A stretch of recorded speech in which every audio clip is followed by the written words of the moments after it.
कुछ लोग यहाँ बिहार में दूसरे मुल्क के लोग भी आकर के इसको तोड़ने का प्रयास कर रहे हैं। मैं काफी हूं, मैं अकेले किसी भी हालत में किसान आंदोलन को, जो किसानों की वहां की मूल समस्या है, उसका समाधान मैं करूंगा, जनता के आशीर्वाद से करूंगा और बक्सर के लोगों के आशीर्वाद से।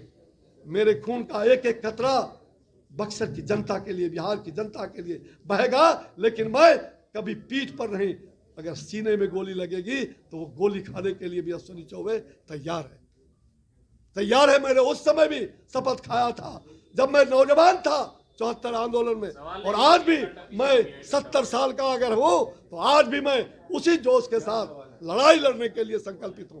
मैं इसको जब तक उखाड़ नहीं फेंकूंगा, नीतीश कुमार को, इसको तो जाना ही पड़ेगा, इसको गद्दी छोड़ना पड़ेगा और इसको बिहार से जनता खदेड़ देगी, इसमें कहीं दो मत नहीं। ये जिस प्रकार से बिहार में ये व्यवधान यात्रा निकाल करके समस्या कुमार जी बैठ करके बिहार में समस्या उत्पन्न कर रहे हैं।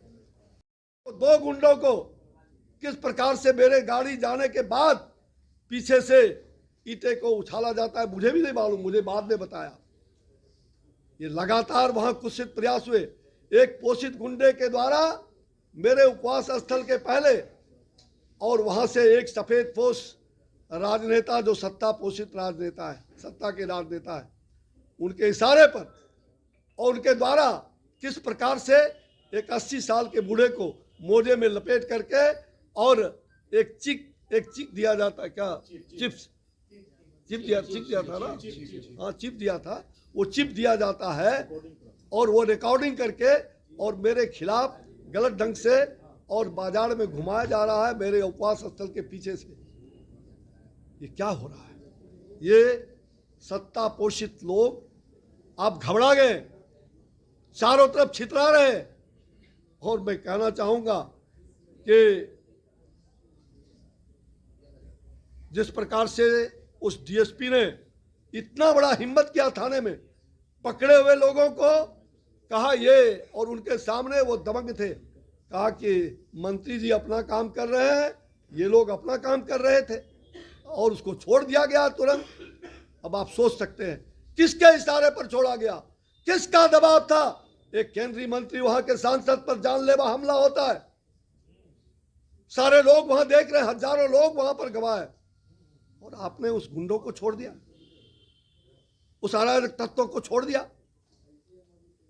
मेरे ऊपर 24 घंटे में बक्सर में 2-2 बार हमले का प्रयास, कुत्सित प्रयास किया गया, और उसको यह दिखाने का, सिद्ध करने का प्रयास किया गया, किसानों के आंदोलन को बदनाम करने के लिए कि किसान के लोगों ने ऐसा किया है। जहां उपद्रव हुआ, दूसरे दिन आग लगी, उसमें भी एसपी ने मुझसे कहा, डीएम ने कहा, मैंने कहा बोलो अगर एक भी किसान है क्यों नहीं तुम उसकी घोषणा करते हो, पकड़ो उसको, अगर किसान कोई किसान का बेटा है या किसान।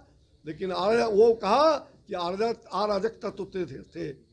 किसान के लोग बाहर में धरना दे रहे थे, गेट के बाहर, भीतर आग लग रही थी। ये कौन आग लगा? इसकी न्यायिक जांच होनी चाहिए, उच्च स्तरीय न्यायिक जांच होनी चाहिए। ये भीतर में आग लगाने वाले साजिशकर्ता कौन है?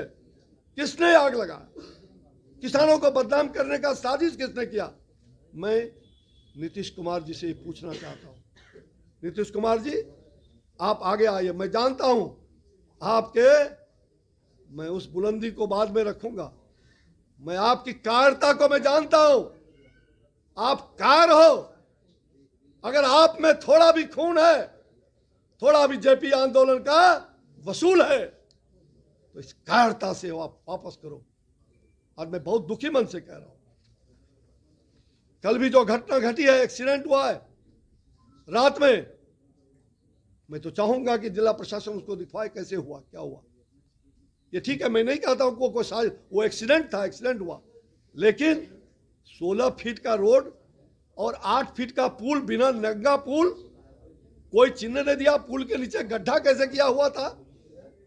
मेरी गाड़ी जाने के पहले वहां लग रहा था गड्ढा कैसे किया हुआ था, वहां ईंटें कैसे रखे हुए थे, आदि हमारे पुलिस के कुछ लोगों ने, हमारे लोगों ने कुछ ध्यान दिलाया बाद में। लेकिन मैं उस बात को ये नहीं कह सकता, ये एक दुर्भाग्य था, दुर्घटना थी, लेकिन भगवान ने बचाया है, सब कुछ के बावजूद, सारे षड्यंत्रों के बावजूद।